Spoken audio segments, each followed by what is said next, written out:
Hello, ladies and gentlemen. Welcome to another episode of the Game of Thrones podcast. I'm your host, Carmine of Red Team Review, and I'm joined here once again by Preston Jacobs, or should I call you now, Papa Jacobs. What's up, Papa Jacobs? How's it going? How's it going? So how is fatherhood? Fatherhood is a lot like many other kind of rites of passage that you have in your life that you think are going to be really, really groundbreaking and change, but you kind of wake up the next day and you're like, I'm the same person. And this goes for people that are like, oh, when you turned 18 or when you turned 30 or when you turned 40 or when you lose your virginity or when you get married, like you kind of think that you're going to wake up the next day different, but you wake up the same person, Wow, lovely then. Guys, welcome back to another episode of the Game of Thrones podcast. Today we'll be finishing out Game of Thrones Season 8 with episodes 5 and 6, the last two episodes of the entire series. And this may very well be, for a long time at least, the last episode of the Game of Thrones podcast where we cover the show until the prequels come in. But as always, guys, we're available on SoundCloud and iTunes, so consider checking us out on those platforms. And if you do check us out on iTunes, then please do leave us a review. It does help out a lot, and I also enjoy reading your comments, even some of the douchey ones. Now, And we should tell people that this is not the end of Carmine and Preston podcasting. oh no, there's it's not. Yeah. Yeah, I've made sure everybody knows that we're definitely coming back fairly soon, actually, on your channel, and we're starting up Fire and Blood once again. Yes, and on top of that, we're going to be talking about Watchmen. And when Westworld premieres, I imagine we'll be talking about Westworld. And The Mandalorian, Star Wars, The and Mandalorian. You're right, yeah. The Mandalorian, so many things. Oh, God. Yeah, So dude, God. it's really not over. Plus, there's so much more things to talk about in regards to Game of Thrones. Now that the show is out of the way, and we're gonna go back to the books in a sense. Yeah.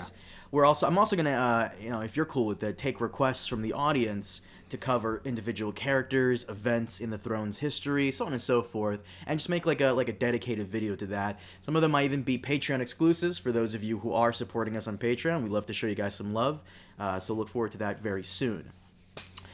Okay, so Preston, and also leave your thoughts and comments down below. You know the drill. Preston, let's get to this. But before we do, how have you been, man? Like, it's been a while since we really gotten together, because you've been busy, I've been busy. It's been a while. We haven't recorded, even though we released something a few weeks ago. It's actually been more than a month, maybe a month and a half since we've recorded anything. I feel like it's even been longer. Yeah, 2 I months feel like since we recorded anything. maybe Man. 2 months. Yeah, You've been God, busy with crazy life. I have had a child, and you have moved. So Unfortunately, God, I fucking yeah. regret the decision to move. Fucking hate. No offense to any Midwesterners out there, but you guys in the Midwest, you're out of your fucking minds. The food here is just very, and the weather is so fucking crazy. Holy shit, so fucking crazy. tornado is gonna take. I mean, this is where the Wizard of Oz is not actually so outrageous. Yeah, the You'll weather see when tornado season comes. The weather is so fucking crazy, dude. Like, it doesn't just rain, it fucking rains. It doesn't just storm, it storms. Like, it's just, oh, God. Anyways, let's get to the real storm here. You're on Greyjoy and Season 8. So we last left off, we finished up with episodes 1 through 4, and now we're talking about episode 5. Which 5 and 6.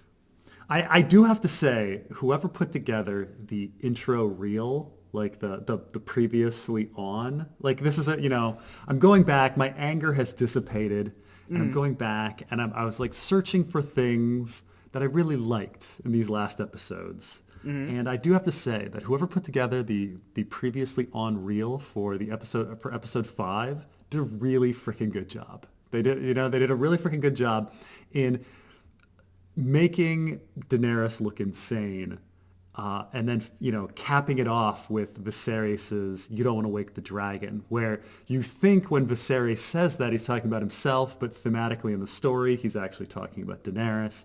Whoever put together the little previously on did a very good job, probably a better job than the actual show, which did not establish Daenerys as insane. But This is something actually that I've always hated about The Walking Dead back when I watched it religiously in season 1, 2, and 3, is the guy who was in charge of the next time on The Walking Dead. Like, that guy needs to be, I hope that guy got a raise, because he hyped up so many episodes of The Walking Dead from like the first few seasons when I watched it, that I was actually thoroughly excited for the next episode. And then when we get to the next episode, it was just more boring stuff of them walking around. right, like he understood pacing more than the actual film, like showrunner later. Yeah. So yeah, I mean, the person putting together the previously on understood like the plot points and what needed to be established going forward more than the actual script writers. Right. So I mean, yeah, it's so there's my kudos. My kudos to the previously on guy. Well, let's start the episode. The episode starts off with Dany, and she's disheveled, and this is one of my main criticism of Game of Thrones for all the seasons, is that you don't know how much time has passed, because it feels like it's been like a couple of weeks since Missandei had been beheaded in front of Dany. It feels like a couple of weeks. But she's all disheveled and stuff, and she's seeing daggers and shadows and everywhere, and Varys turns out to be a traitor, I guess, kinda. Yeah. Not really. He's kind of actually really being loyal to the Targaryen dynasty, just not to her. Right. I mean, he tries to poison Dany, and but his whole thing is not loyalty to the Targaryens. He just wants the best ruler, which doesn't really make sense, because why would he support Viserys over Renly? You know, like, if we're really going for like best ruler, like, wouldn't you be like, oh no, Renly? And why is he supporting Viserys at the same time that Renly is out there? But whatever. Wait, he tried to poison Dany? It's been a minute since I've actually seen that episode. So yeah, in the beginning, the little girl comes in and she's like, oh, she won't eat. And he's like, oh, we'll try again at dinner. And it's because he's trying to poison Dany. Huh, is that actually confirmed, or is that like we're supposed to believe that? I mean, I think we're supposed to believe it. I think it might have been confirmed later with somebody asking the actor Cornell, what's his name? You're better with the actor names. Conleth Hill, I think was his name. Conleth Hill, yes. I think someone did ask him at a fan event, and he said, yeah, that's what was going on. What kind of annoys me about the whole Varys situation is that we still don't know why he firmly supported the Targaryens. We don't know. We really don't. And no, I mean, you have to assume that somehow he saw something in Viserys that no one else saw. Not to mention, there was also in the histories and lore section of I think it was either season 2 or season 3. Varys talks about how when the Lannisters sacked King's Landing during the Mad King's rule, and even Varys says in the histories and lore that he begged the Mad King not to open the gates to Tywin Lannister. So Varys was very loyal to the Targaryens, except we don't really know why. Like, even Viserys, we don't even know why. Right, and that's the other thing, is he's loyal to Aerys, and on top of that, who's even worse than Viserys. Mm-hmm. So, why would he be loyal to Aerys? Aerys was horrible. But maybe you could argue, okay, after his experience with Aerys, he did some hard thinking after he, went into Robert's cabinet and was like Robert's small counsel, and he did some thinking over the years, and then decided that he wanted to put a good ruler on the throne. So somehow that was Viserys, but and you mentioned Renly, but because doesn't Renly have Targaryen blood on his grandmother's side? He does have a little bit, yeah. So by that, I mean, if you're really going with Targaryen lineage, I guess Renly, but maybe he really wants the people with the white blonde hair, I guess. This is why in the book a lot of people think that Varys is a Blackfyre supporter, because he shaves his head. Well, one, because he shaves his head just like Egg does in Duncan Egg to hide his silver hair, but also the fact that his loyalties are very specific. Like, okay, he's into Aerys, but he's not into Stannis or Renly. Well, why not? Okay, who is he into? Is he really into Viserys and Dany? Because those are some odd choices. So what is he up? And then you find out, no, he's actually into Aegon the whole time. but why Aegon specifically? Because they were raising him, and he's going to be a great leader. I don't know. So we'll see. I mean, maybe they're taking that final speech from A Dance with Dragons, and they didn't know what to do with it, and they said, okay, he really does want a really great ruler on the throne. So we just have to cram that into the Dany character. Because in the book, Varys is not a Dany supporter; he's an Aegon supporter. So, Right. And like I said, that's one of my issues. Like, we never got a concrete reason before his death why he was firmly a Targaryen supporter. We can only speculate. Same with Qyburn. Like, we don't know. This is the episode where visually amazing, but a lot of it just like when you really dive deep into it, there's a lot of people who go down, and there's almost like no real conclusion to their story. Like Qyburn, what did he do to the mountain? What the hell is the mountain? Because at one point, I know we're getting a little ahead of ourselves, but at one point, the Hound like stabs him, like in the face, if I recall correctly. Yeah, a knife through the skull, and comes out the other side, and he like just takes it like, and we don't even know what happened to the mountain. What the hell is he? Who is Qyburn really?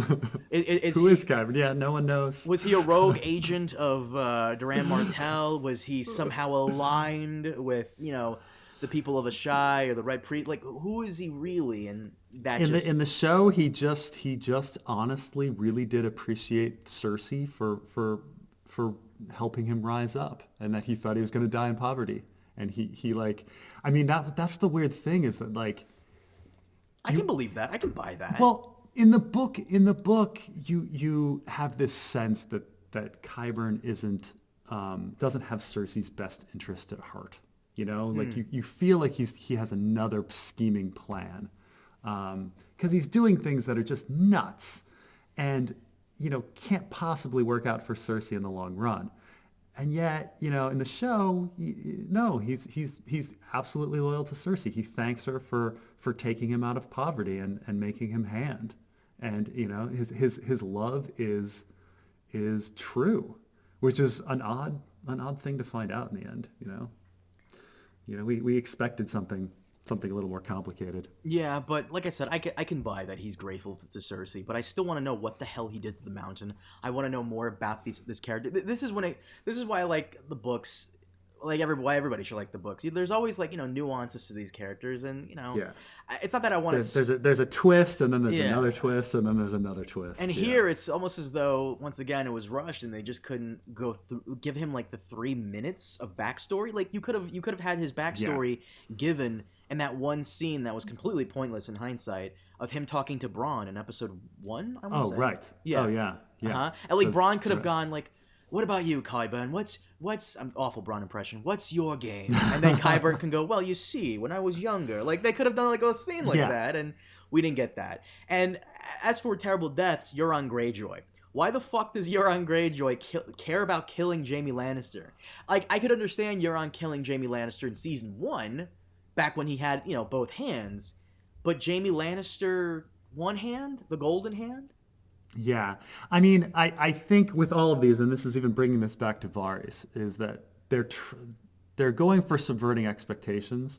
And so they're having different characters unexpectedly end other characters' lives, And so the Night King was Jon's story, and it's ended by Arya. And the Hound ends up ending Arya's story. And Jon ends up ending Dany's story. And you don't expect these twists. Yeah, Jaime ends up ending Euron's story.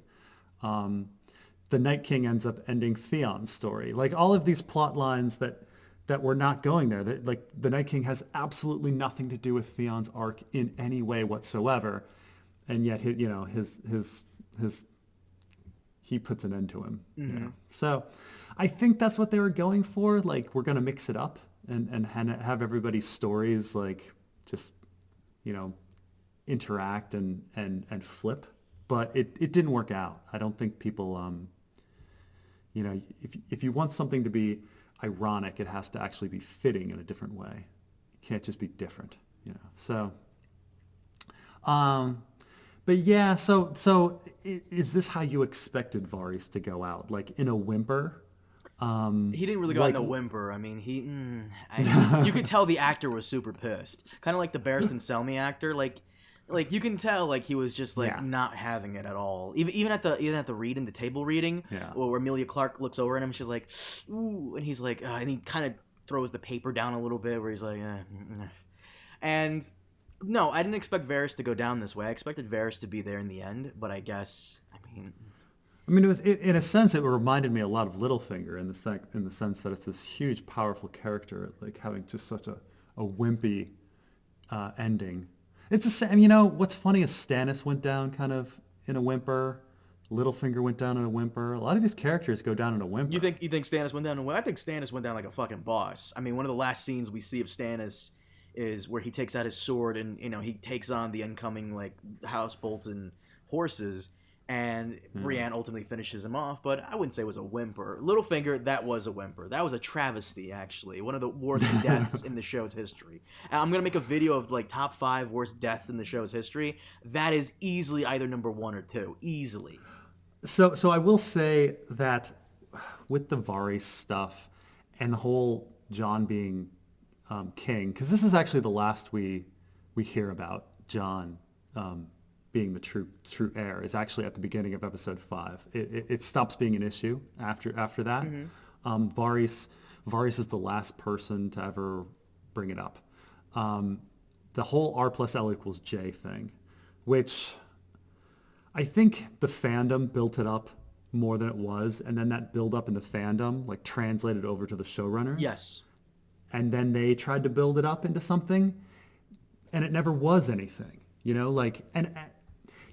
through a lot of the over-analysis of R+L=J over the years, a lot of people did point out, rightly, that R+L=J doesn't matter. Like, the entire theme of the story is succession is messy. People follow people for whatever reason. And succession is such a tired topic by the time we get to the end of things. I remember cracking A Feast for Crows and my first read where they start arguing that Myrcella is the true heir. I remember thinking, oh God, like, isn't this just such a tired issue? Like, do we really want to go into more war over who is the rightful ruler? Oh God.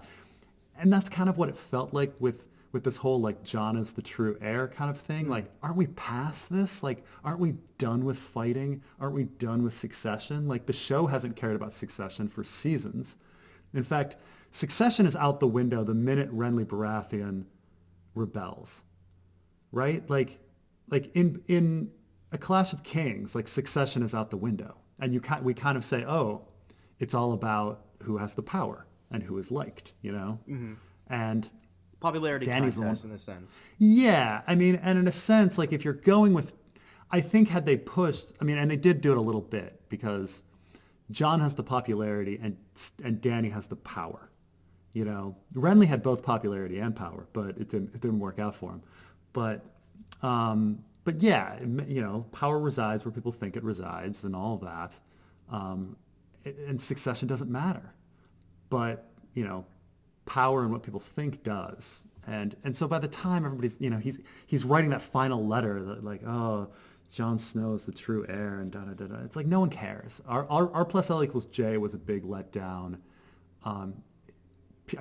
People debated this issue for decades, and it was nothing. We've had videos on the R+L=J topic, and I think you're the only Game of Thrones YouTuber on the platform right now who has never made a video on R+L=J. I don't think you have. Have you? I might be mistaken. Well, I mean, I did a Tower Joy, which is about the issue.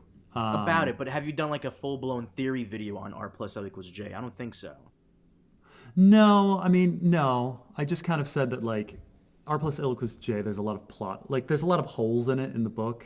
And so my video was like, here's an alternative, R+L=D, which, because of all the holes, you could argue that R+L=D is just as legitimate. But, like, if I have never done a video on, like, the true implications of R+L=J. And I do think that the show hints at what's going to happen in the book, that like I think when a lot of fans were like R plus L equals J, everybody's gonna like realize that Jon's the true king, and then Aragon is gonna like sit on the throne and rule. That didn't make sense because they were all looking for the Lord of the Rings ending, and a lot of people were like, every single person in Westeros is suddenly gonna be like, yeah, Jon is the king, yay! No, like that's never gonna happen. No, like no ruler is ever. No, at no point is everyone going to sit around and go, oh yeah, they're the true ruler, end of war. Like, not going to happen. So I think this touches on that R plus L equals J isn't a uniting thing. It's another dividing thing. And that's what I think the show actually has what's going to be in the book, that R plus L equals J is not a great thing.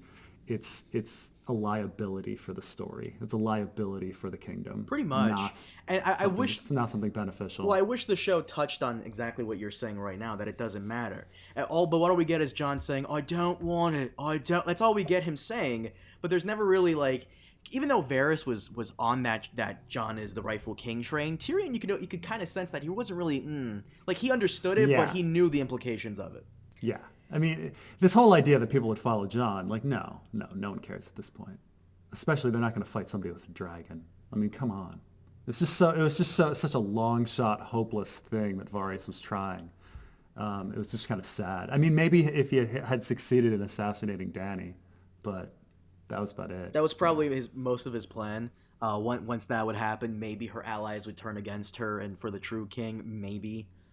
Yeah, but it sounds like Grey Worm. I mean, Grey Worm should just kill everybody at all points. Right. So many points in the story, but Grey Worm would have just killed everybody. Like how dare you? But R plus L equals J is ultimately this one. To me, it's always going to be that one theory that Comic Book Row 19 made popular, and everybody just had like a light bulb go off in their head, and they're like, oh, that's something I can get behind. That's why when people challenge R plus L equals J like yourself or Order of the Green Hand, people don't like it because this is the easy spoon-fed theory that people can get behind, and it's easy to understand. It's something people understand. Yeah, like R plus L equals J is it's the hidden prince. It's our our regular Joe Schmo proper moral white male like heterosexual like protagonist guy like Luke Skywalker, Neo, Harry Potter like.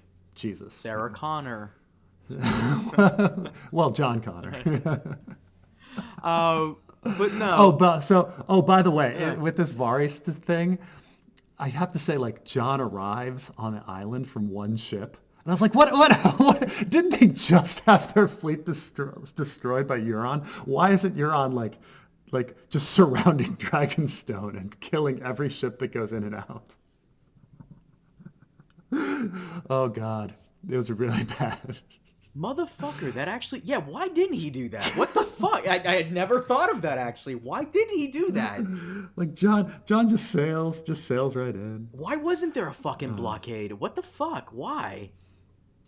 I also think the Varys's thing is really funny in the sense that, so Dany doesn't actually talk to Jon about Varys' betrayal until after Varys is executed. So that means Varys is executed purely upon Tyrion's word.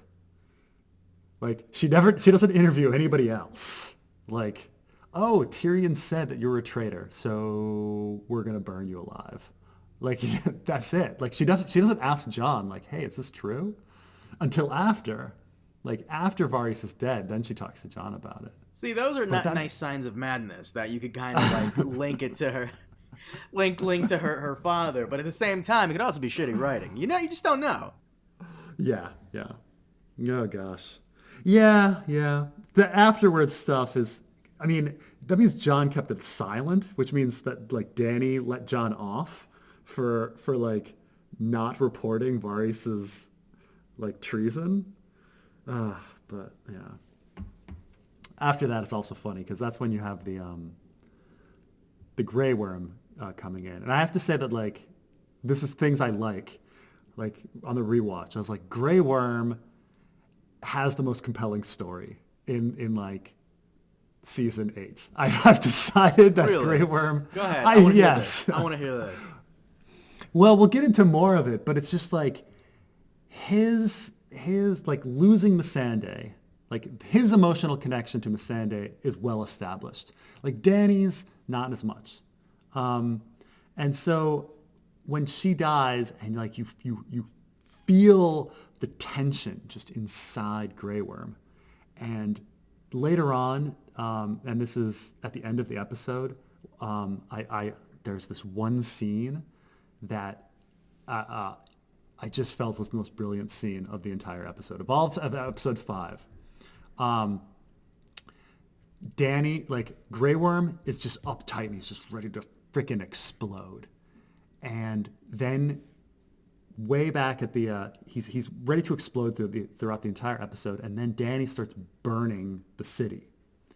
And it's only a split second, but it shows like Grey Worm just kind of sighs. He goes, and he lets out his air, and you can see his spear slowly lowering. And then they cut away to a different shot. And I was like, oh man, like for him, Dany destroying the city and him like having the outlet to like release his rage is like this moment of release for him. And like, yeah, you get it with him like angrily attacking, but there's this moment, this very moment, and it's only like a second where he sighs, he goes, and you can see just a little, his spear begin to lower. And I was like, oh, that scene is really brilliant. Like that one thing. And this is what I was talking about. Like, you know, everybody loves saying like season 8 was trash. It wasn't good.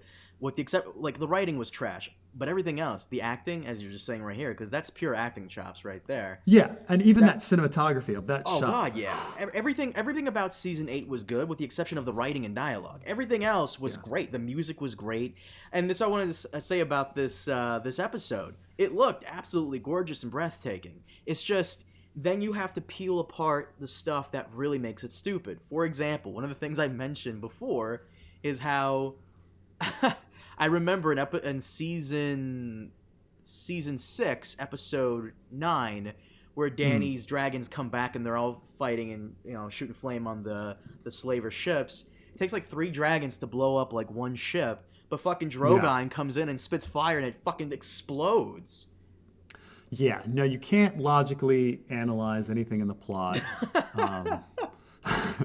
Well, I mean, that's the thing, is the next scene is like Dany planning her attack and Tyrion pleading, and then he spontaneously has the idea for the bells. Mm-hmm. You know, like, oh, if you hear the bells. But even that doesn't make sense. Season 2, episode 9, the Blackwater, they ring the bells, and Davos' son, which, by the way, for those of you who've forgotten, Tyrion killed him. Tyrion killed Davos' son. Preston loves reminding everybody. Davos' son, Mathos, he goes, they're welcoming their new king. And Davos comes from behind him. I've never known bells to mean surrender. You established that. Even self-contained in the episode, they established that the bells are like Tyrion pleads.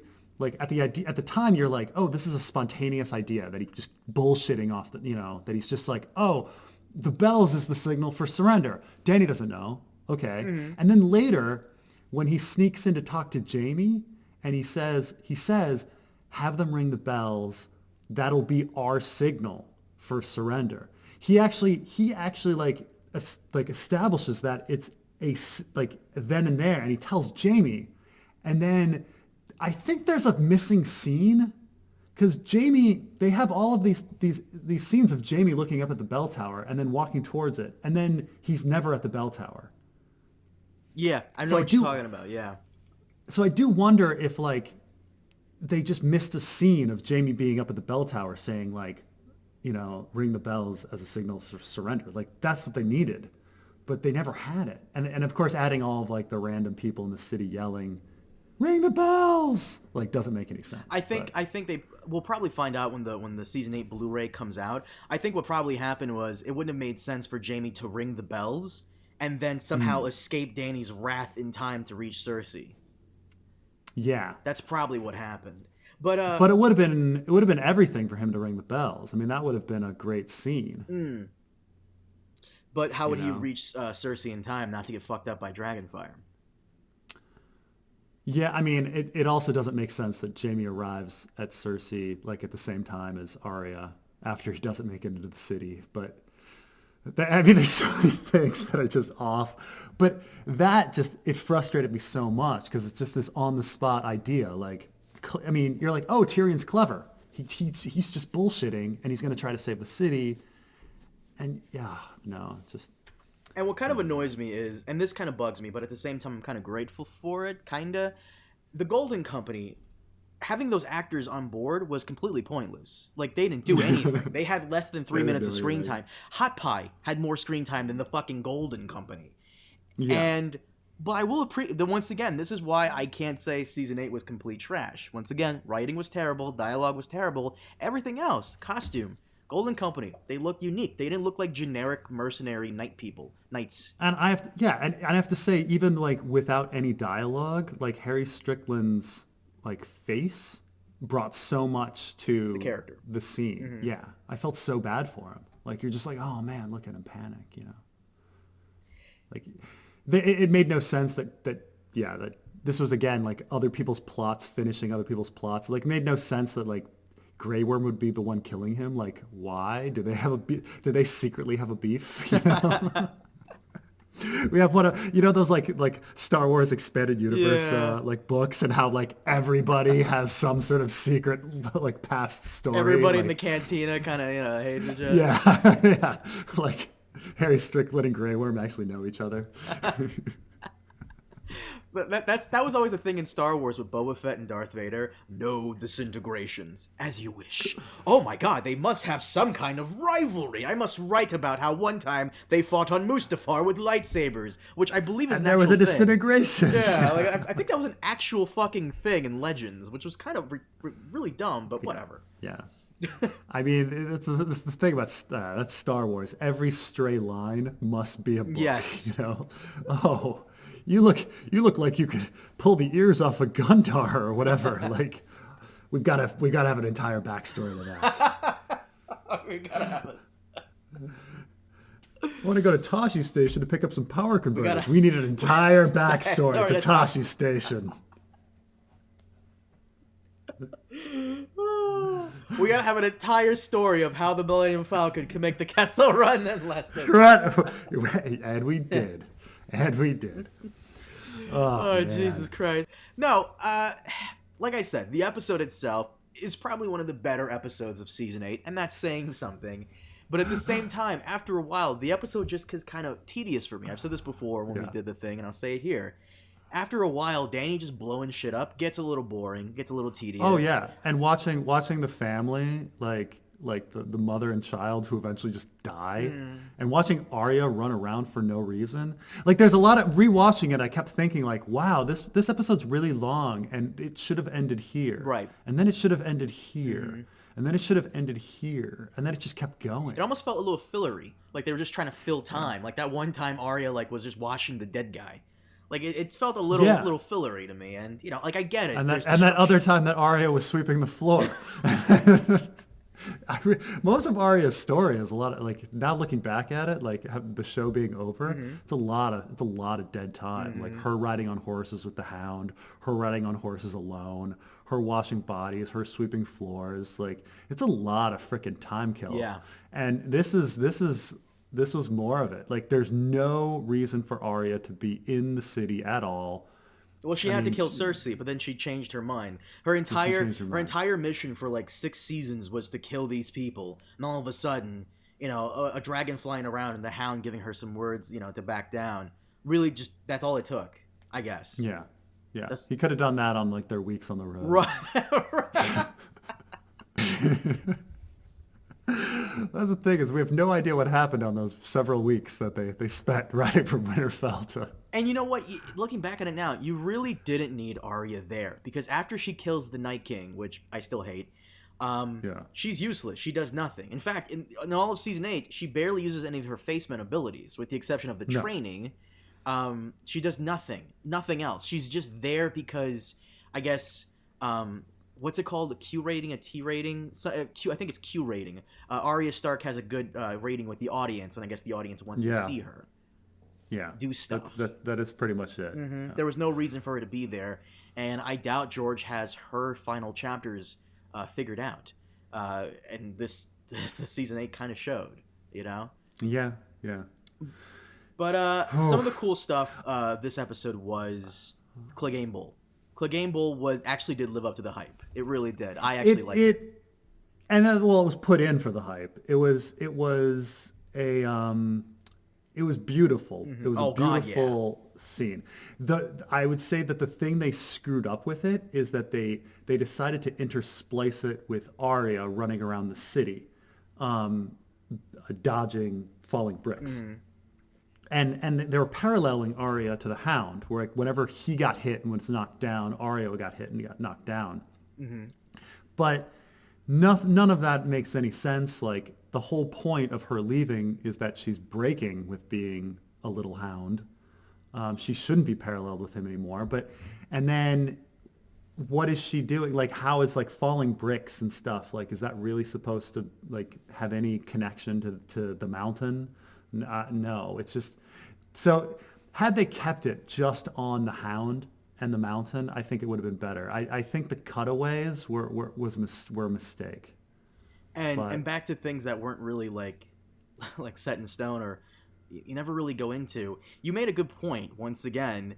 You always point out things that I never notice. Why does the Hound want to kill the mountain? Like I don't. Because he burned his face a long time ago? I mean, I guess, Right. but...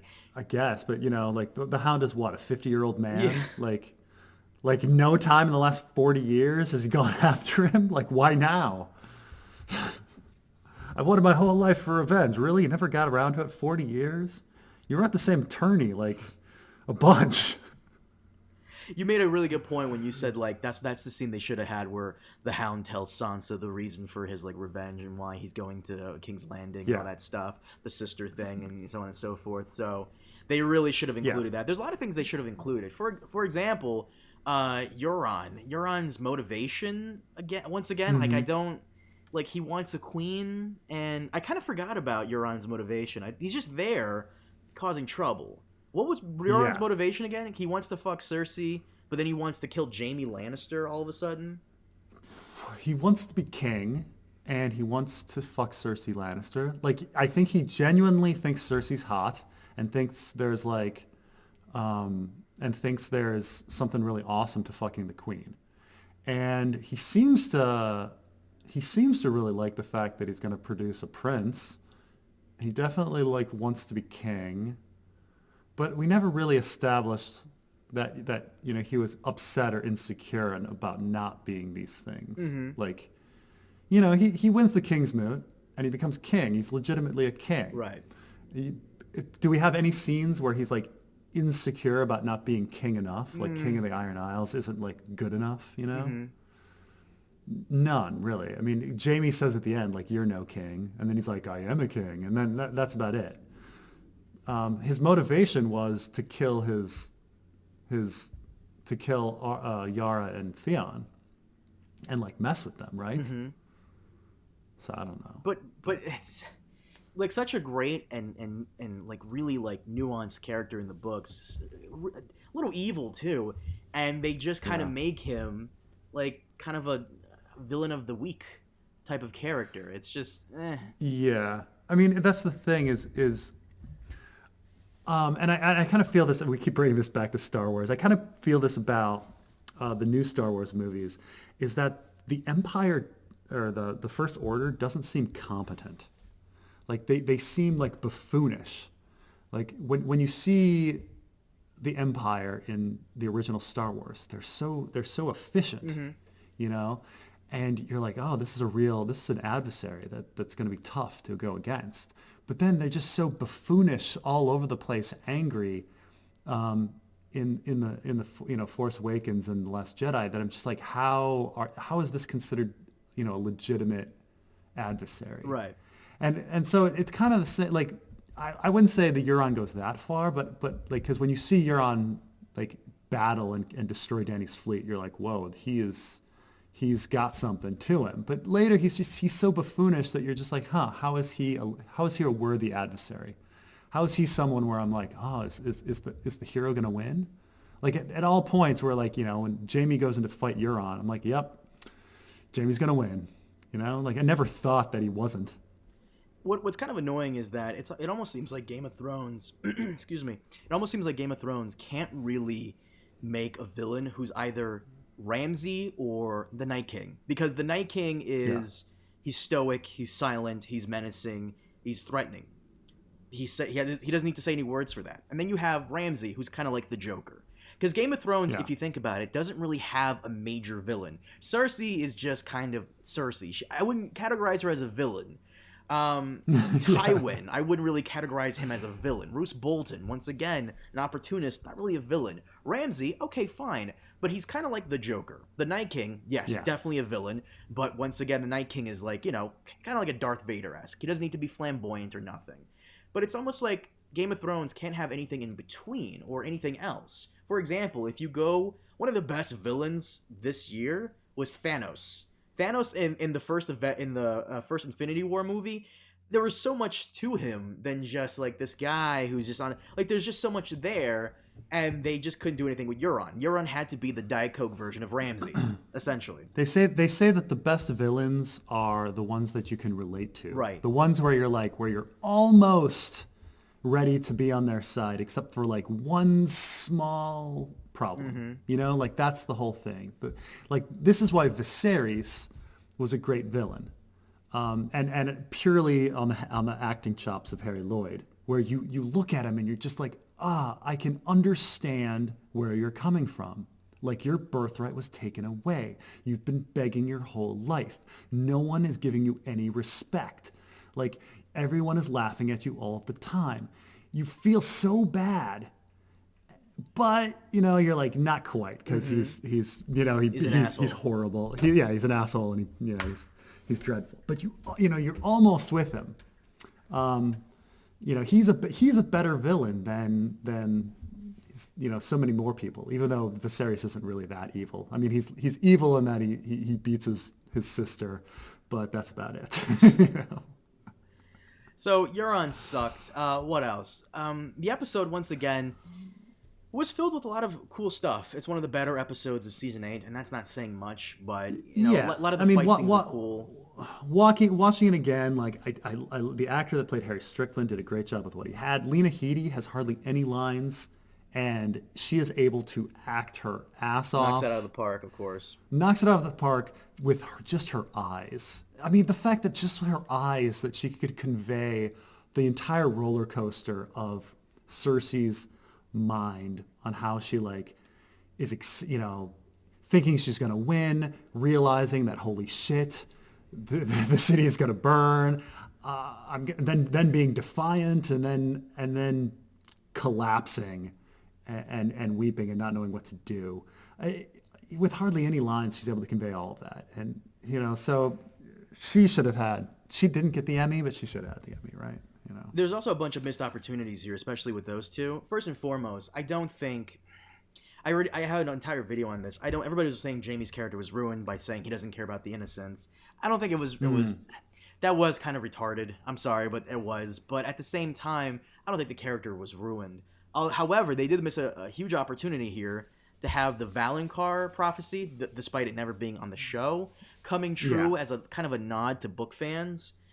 Where as the rocks are coming down, he's kind of like, I guess, smothering her against him, like, trying to save her from. I would rather be choked than crushed by boulders. Right, absolutely, or that it's underneath his hand or whatever. Right.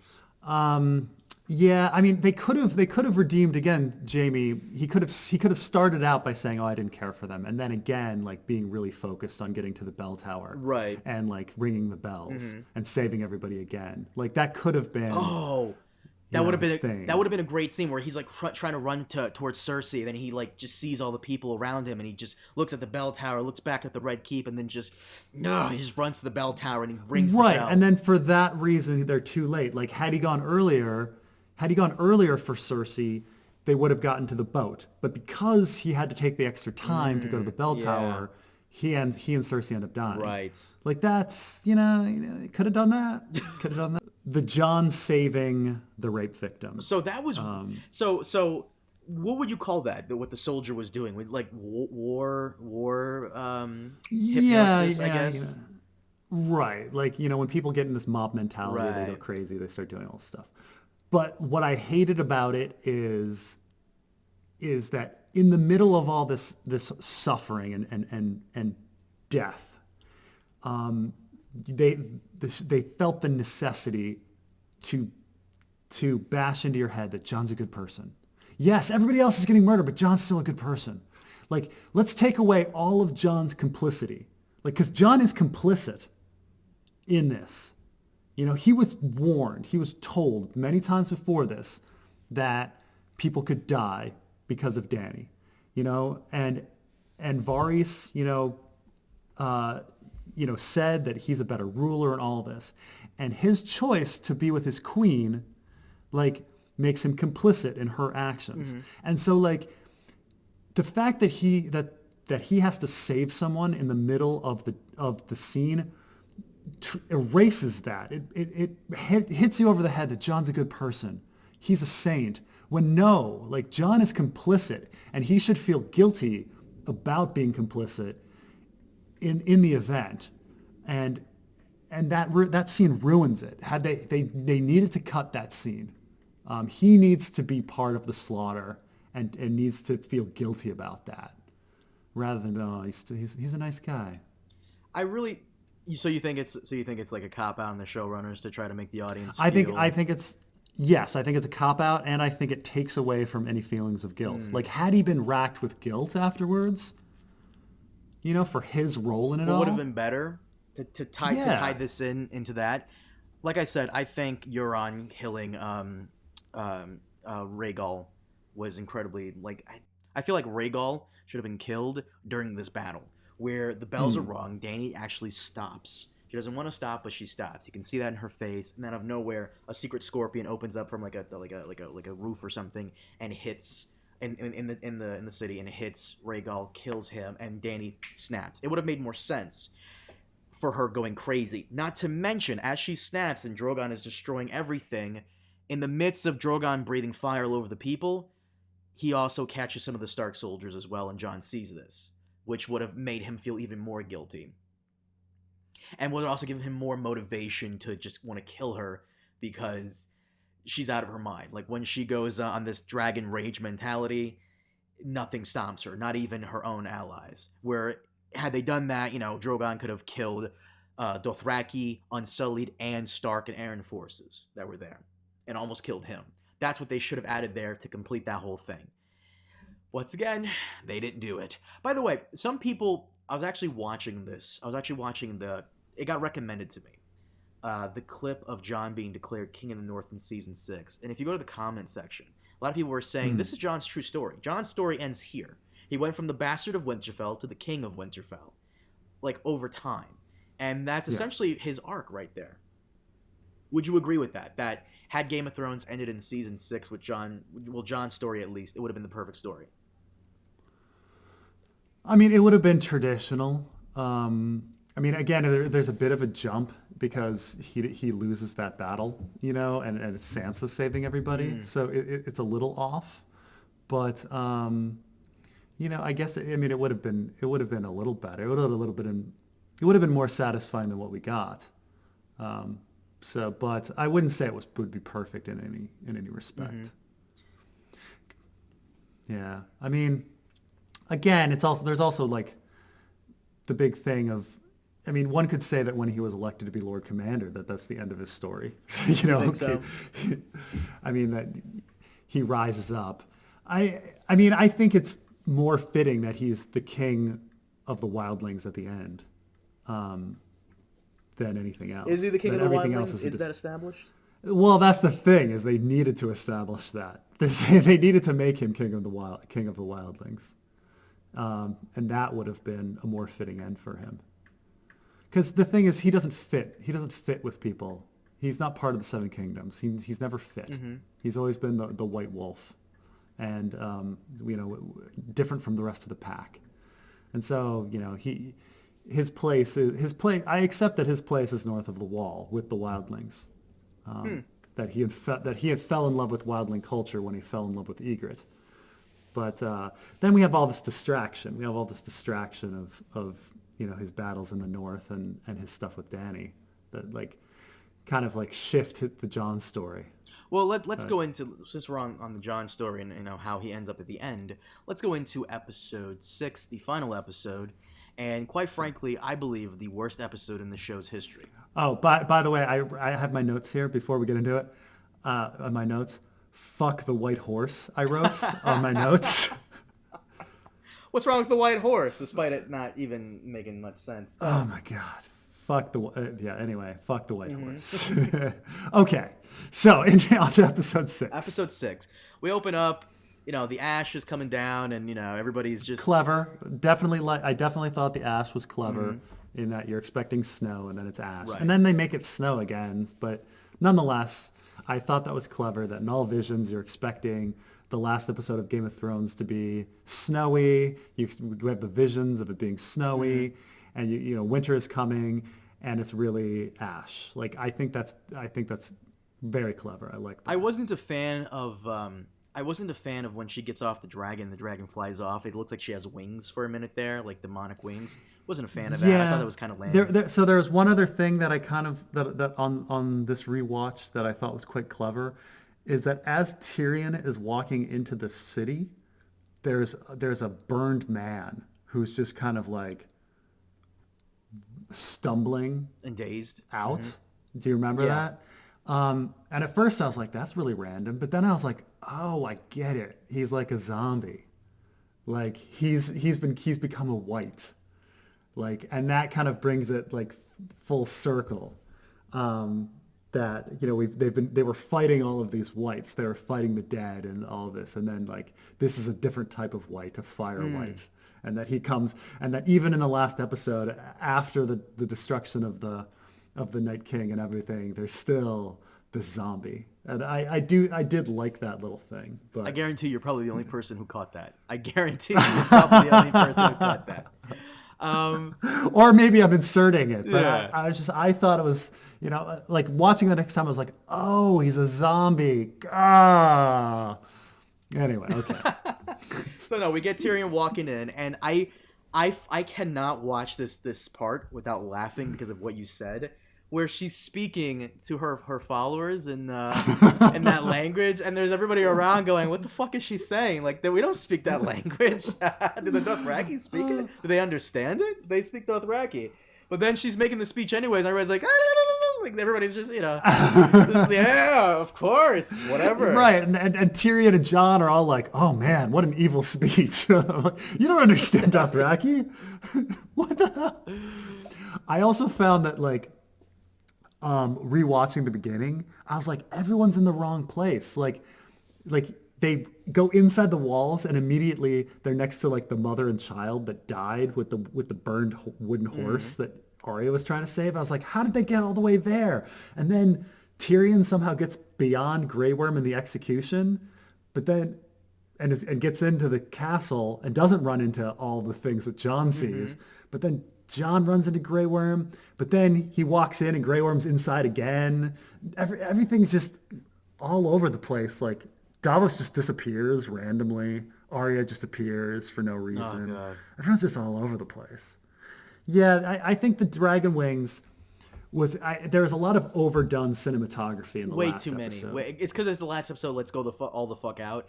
It's just way too many dumb things, and like the Arya all of a sudden appearing and that stupid line, "I know a killer woman." Shut up! Like, God, I don't know why that annoyed me so much. God damn, I hate that character.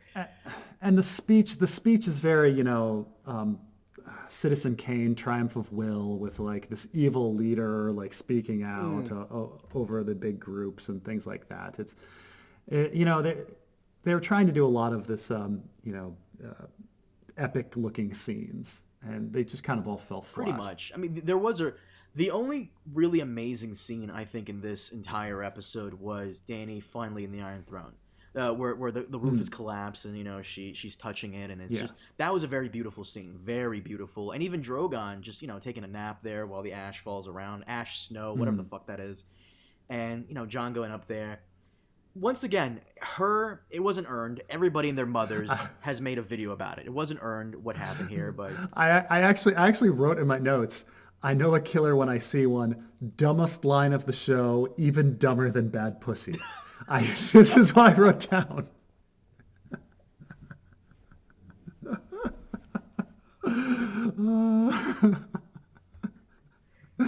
Oh man. Okay. Really? See, you got to make a video of like the top 5, top 10 dumbest lines in the show. That would be your number one. That would be my number one. That would be the number one dumbest. I mean, people laugh about like the chicken line, and the pussy line. Really? Because I really fucking hate. Like, I thought the sea was called the sea because it's as far as. At least that makes sense. Please don't encourage it. So okay, we get up to Jon talking to Dany, and obviously he kills her. Now this is where the entire episode goes downhill, way more so than it was before. Drogon just reacting the way he reacts. Okay, I guess he's throwing a tantrum, melting the Iron Throne. Heavy-handed. Yeah, 8th grade book report. And then picking her up and flying off with her, and then we get a short little time skip where he's in jail, and it's just right, where all of a sudden Grey Worm is out of character, right, and has calmed down and has let all of these people that have killed the most important person in his life live. And you could also argue that Tyrion here is also a true bad guy as well, because it's almost like Tyrion is trying to goad Jon into killing her. Oh, he definitely is. He's completely and utterly goading Jon. You could really make a theory about Tyrion being a Lannister loyalist until the very end. You really could. Yeah, it's true. Like what you in season 7, how he was like totally trying to spare Jaime and Cersei from Dragonfire the entire time, and then seeing them, dead in the rubble, and then quitting, and then trying to get Jon to do this. I mean, you could really make that theory very plausible. Very plausible. Absolutely. Unfortunately, in the book, we have his interior monologue, and we know that he's like has a love-hate relationship with his family. So, but yes, you could definitely make the argument that he was scheming either for himself or for his family to be on the throne. And what makes it even more plausible is, remember the last shot that Tyrion ever appears in season 7, which is essentially when Jon goes to Dany's room and they're closing the door, and all of a sudden it pans to Tyrion. Oh, right. And he has that face, like he has that. Oh, damn! I wanted her for myself. It's almost like that face, like that's almost like the face he was making, like and and that's probably one of the only scenes where we really get that Tyrion is in love with Dany. So in the end, he confesses to Jon that one of the big reasons that he was following Dany is that he was in love with her. And wait, this is the one thing I disagree with you on. I didn't get the vibe that he was in love with her. I get the vibe that he can see why people love her. Like, he kind of looks up to her and respects her in a sense. Like, he understands her, kinda. I didn't get the feeling that he was in love with her, but that he loves her. Yeah, I mean, I got that idea. I mean, I guess I made the comparison because he made the line, "I didn't do it as successfully as you." So he's comparing his love to romantic love, and I grant that in English there is a lot of conflation of different types of love. Right. When people get married, they always there's this passage from the New Testament about love. Love is patient, and that you hear at a lot of weddings, and it turns out that in Greek they have different words for different types of love. And there's romantic love, and there's platonic. There's love between friends, love towards a fellow man, love between a man and a young boy. All of these things, and that it's a different. The Bible actually, because the New Testament is from Greek, that passage is mistranslated. That you're not supposed to be talking about it was not romantic love that they're talking about when they say that love is patient and all of this. And so, in English, you can have that conflation. He's talking about love, and then he's talking about Jon's romantic love with Dany. And so I got the hint that Tyrion had romantic feelings for Dany as well. But maybe you're right. Maybe it's his love for her as a person. I don't know. Hard to say. So then we get the trial or slash election scene, and like I said, I do like that we have the Lords of Westeros there. Once again, it bugs me that we don't know everybody there, but some people have Yeah. seats at the table when they kind of shouldn't. Like, who the fuck is Sam? Does House Tarly Right. by royal? Why the hell is Well, Arya of there? course. There's Or no Bran. no reason Well, Arya. Bran, I guess, because he's the Lord of Winterfell now, as the only male heir. There's a threyed raven or something. I don't But know. it's like Bran, you're right. Bran shouldn't be I guess there. it's like when Gandalf Arya attends the meeting. I mean, it's whatever. But why right. Why is Davos there?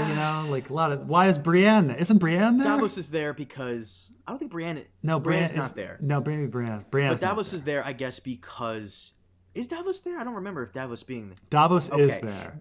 Davos, because at the end he's like, I'm not sure if I get a vote, and you're like, you're right, you're not sure, because you're not sure if you should fucking be here. Well, Davos is there because he's Jon's right hand, so I guess that means something. He's Jon's hand of the king. Maybe he speaks for Jon, but Jon doesn't have a station either, right? Jon is just Warden of the North. Right. And Sam is there because in my headcanon, royal decree was that the Tyrells were removed as wardens of the South and lords paramount of the Reach, and that was given to House Tarly because House Tarly sides with the Lannisters. So therefore, And then Sam just gives it up to Bronn. so I guess Sam, as head of his household now, is Lord Paramount of the Reach, and that's why he's there. But all the other there's some lords in there I didn't recognize. But I'm glad Bronze Young Royce was there. We get to see Sweet Robin again. Yeah. I'm glad Edmure was there. That's something I was really hoping for, and all that stuff. Yeah. New Prince of Dorne, Yara Greyjoy. We all have our characters who are there. I honestly expected way more lords and ladies than that, but I guess There should have been. I mean, we know that there's Simon Fossaway, like that's Sam's brother-in-law. We know that there are other Dornish lords. We know that there are. We know that there must be other Freys. I mean, come on, somebody has to inherit the twins. Like, she didn't kill any of the females or the children. So yeah, I mean, not to mention all the other Northern lords that we know exist. Right. Like, what happened to Glover Manderley, and yeah. Manderley? so. They elect Bran as king. I still don't understand why exactly. He had the best story. Best story, Carmine. The best story. The actor Isaac Hempstead, who plays Bran, he came out recently and he said like he sincerely hopes that George keeps the ending where Bran does become king in the books. I gotta severely disagree with that. I don't know who should become king in the books, but I don't want it to be Bran because I just can't see that being a good story.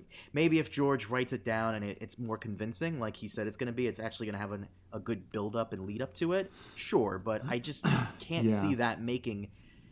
I can't really see that being good. So I always had the feeling that on the way the books would end. So my prediction on how the books would end would be either Bran chapter, because that's how it starts. Yeah, it would be a Bran chapter, and it would be.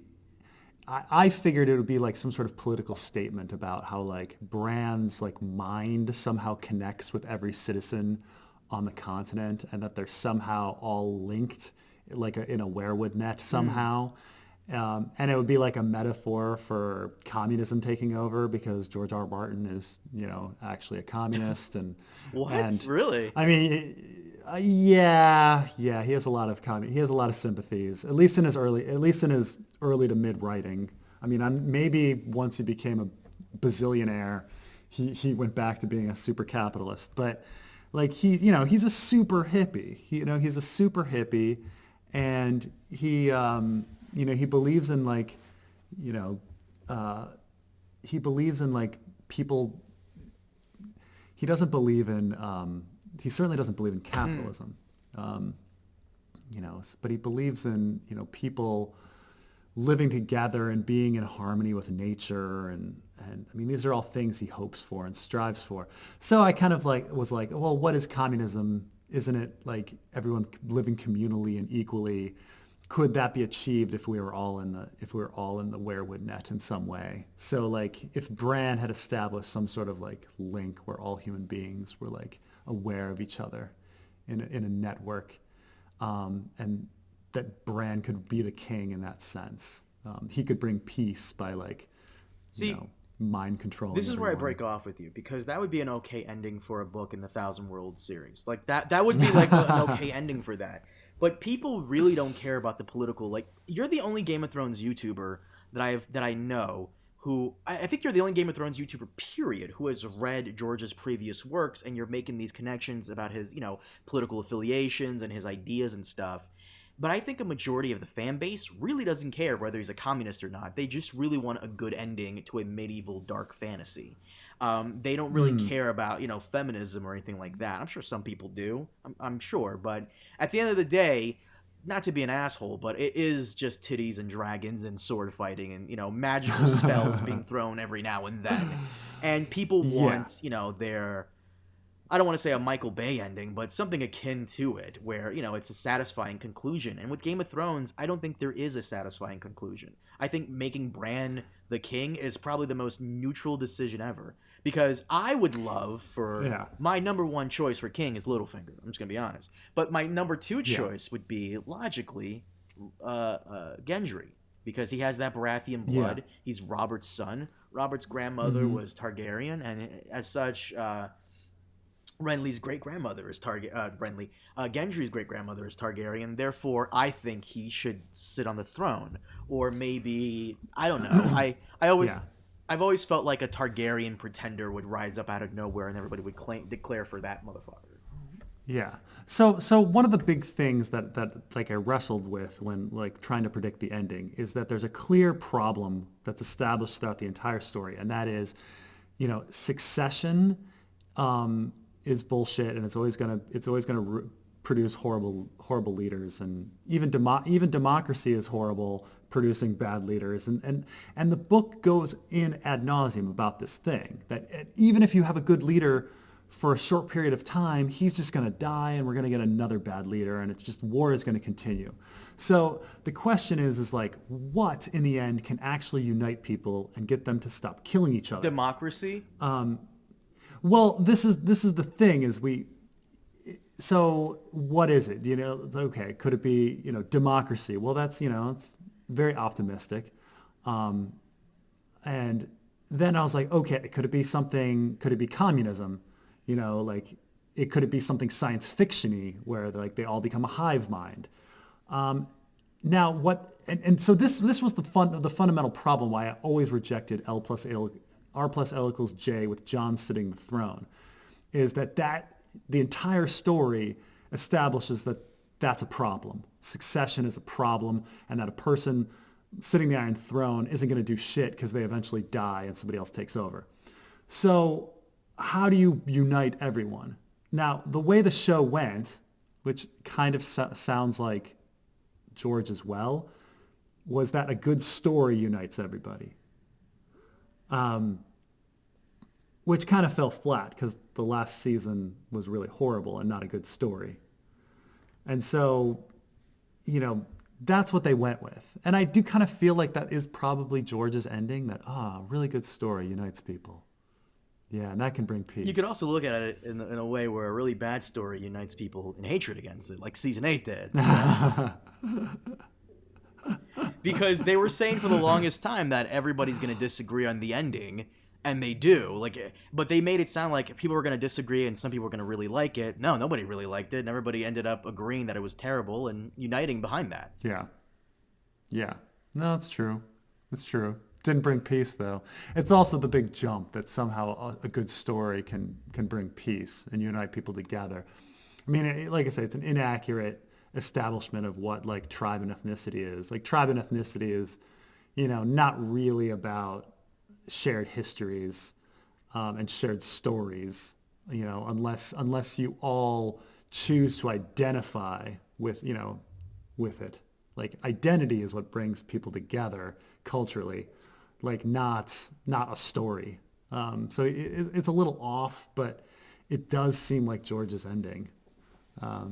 In that it's loopy, It's loopy, and it addresses the fundamental problem of how do you deal with this horrible system of succession, and how do you get rid of war, you know?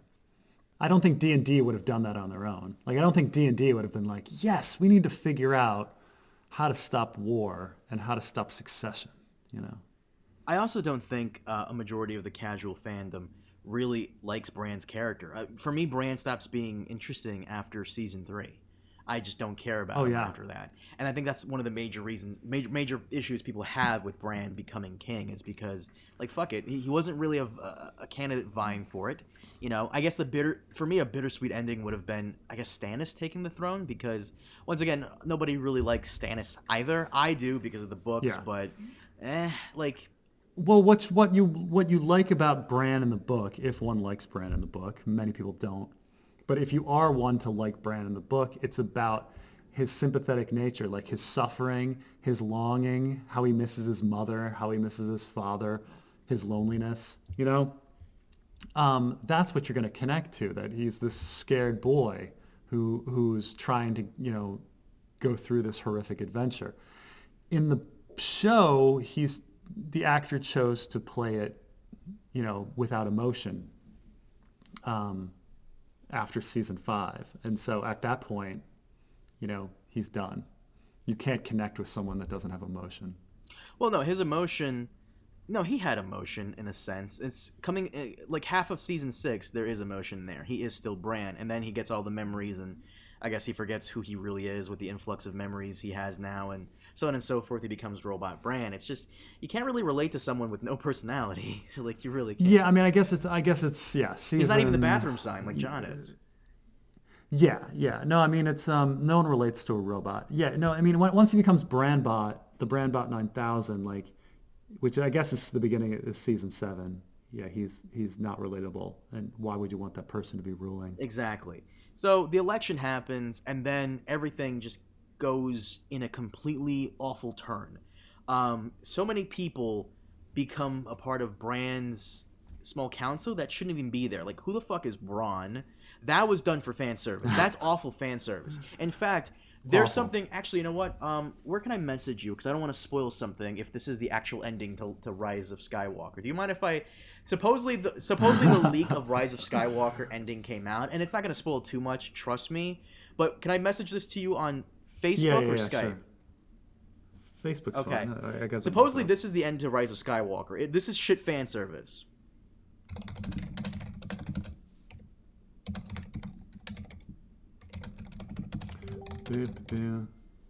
How does that make any fucking sense? Like, they have no connection to that. But none of those characters do, yet they're all there. Why? Because the fandom likes it. Because the fandom has a connection to it. That's the only reason. Yeah. That's shit fan service. And Bronn being Master of Coin is... Yeah, I guess so. And Lord of Highgarden? I guess because Highgarden's a thing that we need to, like, kind of close out. Right. And Sam shouldn't be there, and... I'm trying to think anybody should really be there. Like, Brienne was not sworn to Bran. She was sworn to Sansa. Right. She should be in the north with Sansa. Right. Sam is an acolyte who abandoned the Citadel. He's going to be Grand Maester. Who else are we talking about? Tyrion, the worst choice maker, like the dumbest leader ever, is going to be Hand. And then Bronn, and then I guess Davos is Master of Ships. Right. I guess that makes sense. But again, you know, Bran doesn't really have a relationship with Davos, but okay. But Davos has kind of need to be you just can't, like, write his story off as him just going home. That just would not be satisfying. He's been there since season 2. I guess some people like Davos. I guess he's the voice of reason here. And I mean, it's like how they suddenly made Davos and Tyrion friends. Like, when did that happen? Like, you one don't know each other, and if you did, you'd hate each other, and all of a sudden they're buds. You know. So I don't know. Yeah, there's no reason for them to all be there, but they are. And what else? What's west of Westeros? Who fucking cares? I mean, that was. I guess wasn't that like back in season 6 that she made the decision that she wanted to go west of Yeah, Westeros for some random reason? but it has nothing to do with her Nothing character. to do with It's her just, character. She's never like expressed interest in exploring or adventuring in previous seasons ever, yeah. like ever. Like I don't think, oh, who's got this that joie de vivre and like wants to live life? Arya. Like I didn't get no, that. I didn't get that no. impression. The only impression I got from Arya is that she doesn't want to marry a lordling, nor does she want to be a lady. She just wants to go around fucking people up and kicking ass. I mean, I'll admit that her losing her virginity is on that theme, but that's about it. But at the same time, what do you do with her character? Like, where does Arya go? Where does this faceless man assassin with all these abilities go now?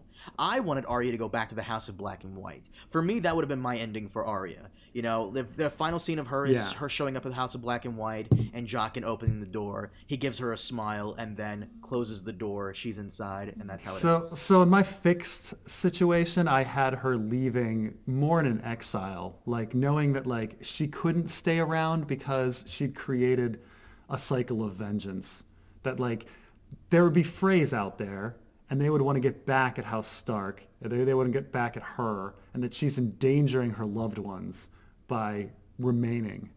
And so I had her like leave because she needs to leave, because like they would come after Sansa. They would come after her and Sansa. But House Frey is almost extinct now. I mean, she probably didn't kill the kids. But that was the thing is like, no, she didn't kill the kids or women. But this is the whole thing. Like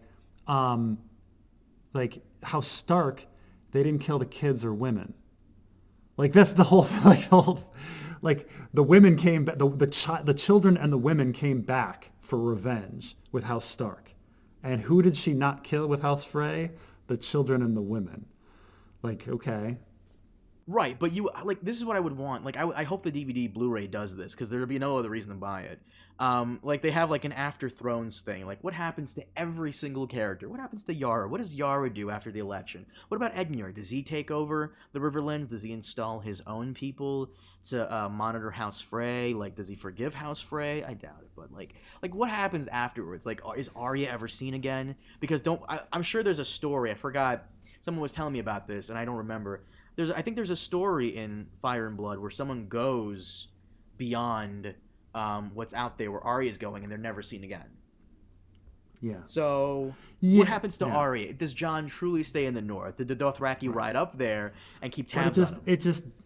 It just bugs me that revenge is supposed to be an endless cycle of violence, except when it's not. Except when our heroes do the last one. This is actually my problem with The Godfather. Like The Godfather ends with the same illogic that like, okay, like you killed the head of all the rest of the families. There's still all the other members of the rest of the families, and the entire story of The Godfather is about how if you take out the head, the children are still there, and there's and it's an endless cycle of violence. It's an endless cycle of violence until it's not, until it's convenient for the plot. And it's funny, too, because that was the entire... I like The Godfather. That was the entire plan of the Turk and the Barzini family and the Tatalias, They tried taking out Vito, and then they went immediately for Sonny. Yeah. So, and they tried taking out Michael, too, while he was in Sicily. The only character, the only son they didn't try taking out was Fredo, and that's because Fredo was in Las Vegas. And Fredo's Fredo. So, but somehow Michael implements the exact same strategy, and it works. All of a sudden, all the other families are complacent after their heads are taken out. Like when Vito dies, no, you've woken the dragon. But if you do it to all the other families, no, they all roll over. It like the very premise. Like, look, The Godfather, beautifully acted, beautifully filmed, but no, the fundamental plot doesn't make any sense. And it's the same with Godfather 2. Godfather 2 is even worse, like in the sense that the plot makes no sense. But so the Dothraki are. I don't understand if they remain there, or if they get on the ship of the Unsullied. It'd be kind of weird for them to get on the ship of the Unsullied, since they don't really have any relationship to each other or any friendship. I guess they stay. There's a lot of jobs in Westeros. They need men. Well, what was your thought that they're gonna stay to keep tabs to make sure Jon stays up there in exile? Yeah, yeah, that they're going to be given land, married in, and then if Jon ever returns, they would kill him, and it keeps him out of the Seven But is that Kingdoms. confirmed that that's what's happening? Because I don't. No, this is completely my headcanon. What are you talking about? Because there's no reason. No, they just didn't think about this. There's no reason for them to be there. Just go home. Like, what are you doing? They didn't think about this with Jon. They didn't think about this with the Dothraki. I am taking two badly left loose ends and tying them up. How do we feel about Sansa being Queen of the North? I mean, I've always wanted Sansa. I'm actually, this is a video that's been a long time coming. I've always wanted Sansa to take every lesson from Littlefinger and Cersei and implement them, but she never does. She's just kind of there as a member of the Starks. She never uses Ramsay's like tactics against him. She never uses any lessons she's learned from Littlefinger. You kind of see hints of it, kinda, after the Battle of Winterfell, where a lot of these ladies are like, shacking up with the men. You kind of get the hint that Sansa is the one, having all these maids and, wenches of Winterfell shack up with these guys to get information. Kind of like how Littlefinger used with his brothels. Mm-hmm. And you get a hint of it with her telling Tyrion of Jon's right, lineage. and she's kind of playing the Game of Thrones. Not really. I don't consider her. But it doesn't amount to anything. I don't consider her telling Tyrion playing the Game of Thrones. It's not. I don't consider that a thing. But it doesn't amount. I mean, it amounts to Varys dying, right. But that's about it. So, Sansa being Queen of the North. Okay, cool. Once again, I think that's major fan service because they've abused this poor girl for 7 seasons, for 6-7 seasons, and now I guess she finally gets her comeuppance. But it doesn't really. She didn't really earn it like Jon did. Right. So, I mean, the only thing that's kind of nice with it is that they established that Sansa is very good at ruling. That she knows about logistics. She's worried about leather on the breastplates and how much food they have and stuff like that. That the only thing they established is that she's going to be a good leader. She's going to be a good manager. Probably more than any other person, they establish her as a good leader. What, a few scenes of her telling them to put leather on the, Yeah, and worrying about food and stuff like that. But I'm saying they don't do that with anybody else. Like, why is Yara a good leader? That's really small. That's like now you're grasping at straws here. That's really small. Oh yeah, absolutely. But okay, so all right. Arya fucks off. Sansa becomes queen. Okay. Every character on that small council shouldn't be there. Literally shouldn't be there. Should be there. And Jon goes beyond the wall. Okay, this is the final thing. Please tell the audience. I need to go turn something off real quick. I'll be right back in 5 seconds. Please tell the audience while I'm gone the leaks that you read to me that would have made this entire episode awesome and would have led into the fucking prequel about the White Walkers. Go ahead. But the leaks that we read was Jon and Tormund go north of the wall, and then while they're traveling north to resettle the wildlings, they come across white body, or another symbol in the snow with dead bodies that are the same as in the very first episode of Game of Thrones with Royce. In that first episode where he finds like the phi or sigma in the snow in dead bodies, he finds again some sort of symbol in the snow showing that the White Walkers were not destroyed and that they're still around. And that would have been the most amazing ending ever. Like, you ended on a nice little anonymous cliffhanger that the cycle is continue again. They're not really destroyed. Why? And then this would be my plan. For Bloodmoon, I would have them make it to where the Raven is the true enemy. And the fucking Raven in the main series is now the king. He's the true enemy, and the White Walkers are... Like, there's this one, I forgot the movie. I'm sure someone in the comments section is gonna, bust me over the head with it. There's a movie about, they're at a hospital, and, there's some weird sorcery going on, and it turns out one of the head doctors is, this demonic possessed guy, and he has the power to bring people... I forgot the name of the fucking movie. It was not a bad movie, actually. At the end of the movie, they're transported to another dimension with a huge pyramid. It's really cool. Oh, you're talking about Prince... I think it's called Prince of Darkness? It's the time travel at the end? No, fuck. Whatever.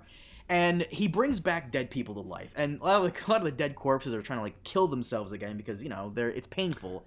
Oh, it's not. So, no, not Prince of Darkness. Crap. It's actually got the Beverly Crusher actress. it doesn't matter, Preston. I'll find it for you later. No, I'll find it. I'll find it for you. Gotta find it. You do this all the time. You do this all the time. This is because I remember. Well, we might be thinking about completely different movies, but I have something that I remember that I was just like, oh, that was an incredible movie. But The Void. That's the name of the film. The Void. Different one. Different one. Okay. So in the movie, like, the guy brings back dead people, and the dead people are just like trying to freaking kill themselves because they don't want to be alive. And I feel like that's the White Walkers. They're cursed. And the Raven is the one true enemy that they need to defeat in order for them to be lifted from this curse. Kind of like in Lord of the Rings, the dead guys, so on and so forth. Aragorn releases them from the curse. So, yeah, this would have led into Bloodmoon, but they didn't do this. It was in the leaks. I don't understand why they didn't do this, because it would have been a perfect ending. It would have been a perfect. It's like poetry. It rhymes, because that's how the first episode starts. And the last episode ends with this. The cycle continues. It's not over. The what is it? The sigma, the theta symbol? Yeah, or something. A circle with a line through it. Right. That's like it's happening again. It's starting all over again, and boom, it ends. And it gives purpose to Bran wanting to get Drogon back. Right. Like, why does Bran want to find Drogon? That was just a random line thrown. It's his excuse me. It's Bran's last line in the entire show. Yeah. So, a lot of open threads here. A lot of stories that aren't really continued. Like, I would have loved like one of those like high school movies where it's like, and then Brad went on to be a lawyer, and Ben, he went on to be a firefighter, and it closes out with a nice not even a voiceover, just some text that tells you what happens to the character. Like the end of Fast Times at Yes, Ridgemont High. thank you. I was waiting for you to say that. I did not have the movie. It was on the tip of my tongue. But yes, that's what I kind of wanted. And Arya is never seen again. 10 out of 10. 10 out of 10. Yeah, 10 out of 10. John marries another woman, a redhead, of course, and he becomes king of the wall. I think that might be a little bit. But no, I would love stuff like that. I would love a story set 100 years after the end of the show that kind of hints to the legacy of our characters. Just a bit. What do you think? No? I think right now people need a rest from all of the main characters from the show. I'm actually inclined to agree. But we've been with these main characters for 10 years, and their story just abruptly ends with no real conclusion, in a sense, to most of them. Like Brienne, who cares? Davos, who cares? What about Bran? Does Bran really give up power? Does he ever get Drogon? What about Jon? Does Jon really stay in the north? Does he really stay there? And what about? I don't know. I don't know. The ending just doesn't sit well with me. It just doesn't. I don't think it's set well with anyone. All right. So are we about ready to put this to bed? We've been talking. I think so, and it's bittersweet because we've been doing this for 5 years now. I've been doing it for 5 years. I think you came almost a year later. I've been doing this for 5 years. I've met a lot of people, and I love Game of Thrones. It's just a shame that this is a black mark on the show's history. It really is. I can't give it a 0 out of 10. I can't give it your 3 out of 10. I'd have to give it a 5 out of 10. And the reason why is because 5 out of 10 below average, which is for a show that was once, lauded as one of the greatest television shows of all time. That really might as well be a 0. The reason I can't give it a 0 or a 3 or anything lower than 5 is because, the writing was trash, of course, but everything else was spot on. I mean, episode 3, everybody hates. But the one thing you can't tell me you hate is the song that comes on when the Night King is walking towards Bran. That is such a great theme. I love that theme. I listen to that theme every now and then just because it's so awesome. It's a shame that it's, in an awful episode, but there it is. The costume, the acting, the thing you said about Grey Worm, which I've never noticed, but the thing about Cersei, like, everybody was on their A game. They really were. And I don't know, like, everything was great. Cinematography was great. The CGI was Hollywood level, if not, like, close to it. Music was good. Everybody was good. Everybody was, I've always said Game of Thrones is one of the best shows that have cast the right amount of people for, like, Charles Dance feels like he was born to play Tywin. Lena Headey with Cersei, Sean Bean with Ned Stark. Like, everybody was just really good in their roles, and it's just a shame that this is what it is. So sad. So sad. But don't worry, guys. Well, let's wrap this up, Preston. We will be back with more Game of Thrones podcast. I'll still continue doing Thrones videos, as well as other stuff as well. Preston and I will be back with Watchmen for also a podcast. We will also be back with The Mandalorian. The Star Wars trailer actually drops today at the time of this recording, Preston. So if you want to do that, I'll have to look out for it. I don't know. Yeah, we'll do like a nice little podcast, make it a Patreon exclusive for our patrons. We want to show them some love because they are keeping us afloat even after the dry throne seasons now. And we will be back with the prequels, of course, when it comes to the television show, but we're also going back to the books with Fire and Blood. I believe we stopped at a time of testing. Okay. So, guys, once again, thank you so much for joining us and being patient with us. We'll see you all again next time. Have a good one.